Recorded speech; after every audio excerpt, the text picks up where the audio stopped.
Bismillahirrahmanirrahim. Assalamualaikum warahmatullahi wabarakatuh.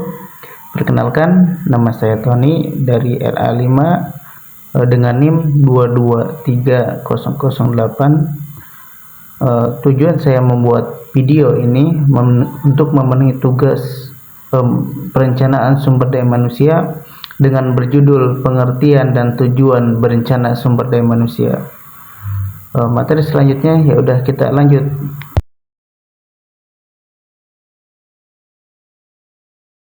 Materi selanjutnya yaitu pengertian perencanaan sumber daya manusia.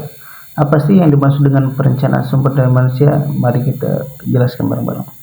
Perencanaan sumber daya manusia adalah proses mengidentifikasikan kebutuhan tenaga kerja suatu organisasi dalam hal jumlah, keterampilan, dan waktu untuk mencapai tujuan organisasi itu.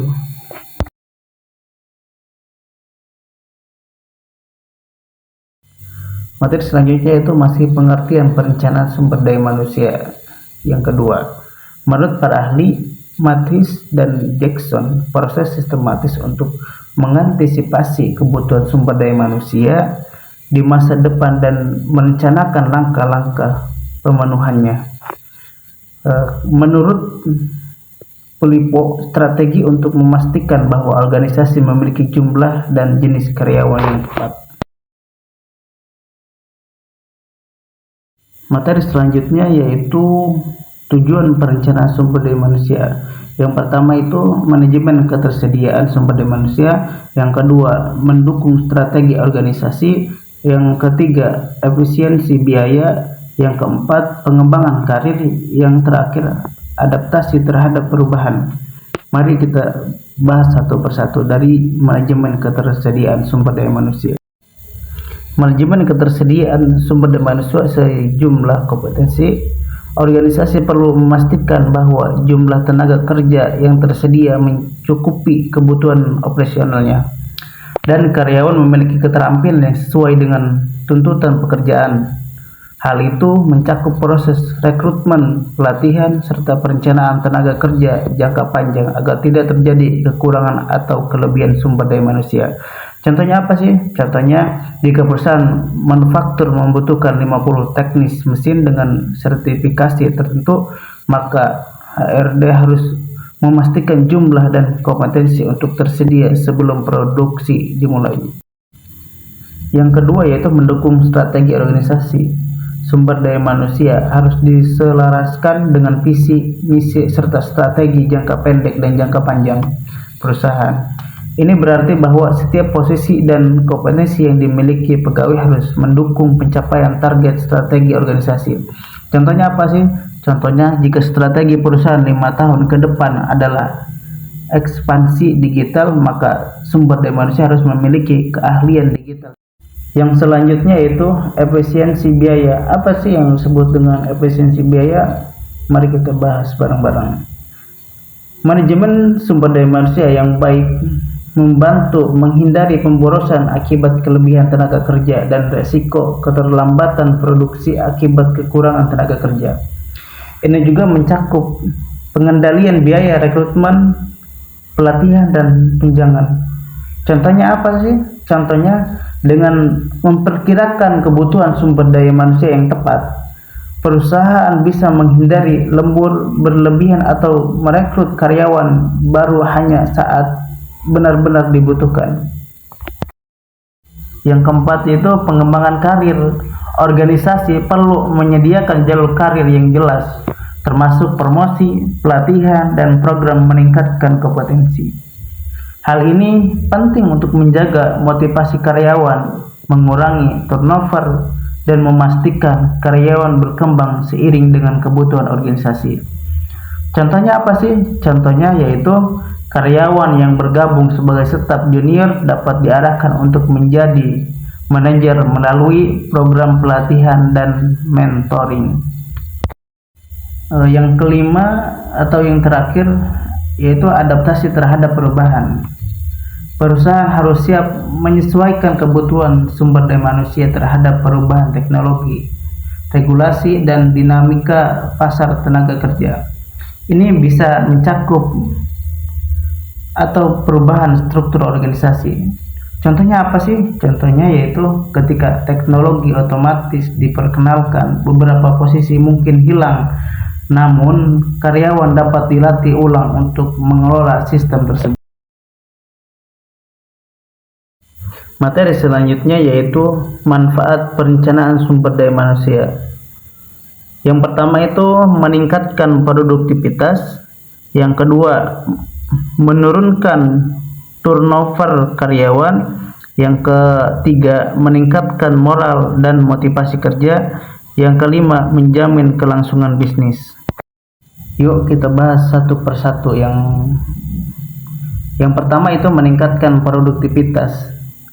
Meningkatkan produktivitas ketika karyawan bekerja secara efisien dan efektif. Hal ini bukan dicapai melalui pelatihan yang tepat, penggunaan teknologi yang mendukung, serta lingkungan kerja yang kondusif. Karyawan yang memahami tugasnya dengan baik dan memiliki alat yang memadai akan lebih cepat menyelesaikan pekerjaannya dengan hasil yang optimal. Yang kedua yaitu menurunkan turnover karyawan. Turnover yang tinggi menandakan adanya masalah dalam organisasi, seperti ketidakpuasan kerja, kurangnya kesempatan pengembangan, atau kepemimpinan yang buruk. Dengan menciptakan lingkungan kerja yang positif, menyediakan jenjang karir, dan memberikan penghargaan atas kontribusi karyawan, perusahaan dapat menurunkan tingkat pengunduran diri dan mempertahankan talenta yang terbaik. Yang ketiga yaitu meningkatkan moral dan motivasi kerja. Karyawan yang termotivasi cenderung lebih loyal, kreatif, dan bersemangat dalam bekerja. Moral kerja yang tinggi muncul dari rasa dihargai, hubungan kerja yang baik, serta budaya organisasi yang sehat. Program penghargaan, komunikasi terbuka, dan dukungan dari manajemen merupakan beberapa cara untuk menjaga motivasi karyawan tetap tinggi. Yang keempat atau yang terakhir yaitu menjamin kelangsungan bisnis. Karyawan yang produktif, loyal, dan termotivasi menjadi fondasi kuat bagi kelangsungan bisnis. Mereka mampu menjalankan operasional secara konsisten, berinovasi, dan memberikan pelayanan terbaik pada pelanggan. Dengan mempertahankan stabilitas internal, perusahaan dapat menghadapi tantangan eksternal yang terus berkembang di tengah persaingan. Materi selanjutnya yaitu proses perencanaan sumber daya manusia. Yang pertama itu yaitu analisis lingkungan internal dan eksternal. Yang kedua, proyeksi kebutuhan sumber daya manusia di masa depan. Yang ketiga, audit sumber daya manusia saat ini. Yang keempat, identifikasi kesenjangan. Yang kelima, rencana aksi. Yang pertama itu adalah analisis lingkungan internal dan eksternal. Menilai faktor-faktor yang mempengaruhi organisasi dari dalam, misalnya struktur organisasi, budaya, perusahaan, keterampilan, dan lain-lain. Dan luar, misalnya kondisi pasar, tenaga kerja, regulasi, pemerintahan, persaingan industri. Tujuan itu memahami situasi terkini dan kesiapan organisasi dalam menghadapi tantangan. Yang kedua yaitu proyeksi kebutuhan sumber daya manusia di masa depan.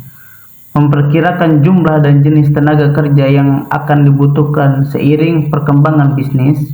Ini mencakup prediksi terhadap peran, keahlian, dan kapasitas yang diperlukan untuk mendukung rencana strategi perusahaan. Yang ketiga itu audit sumber daya manusia saat ini. Evaluasi terhadap kondisi sumber daya manusia yang ada, termasuk jumlah, kompetensi, kinerja, dan distribusi karyawan. Audit ini membantu mengidentifikasi kekuatan dan kelemahan dalam struktur sumber daya manusia saat ini.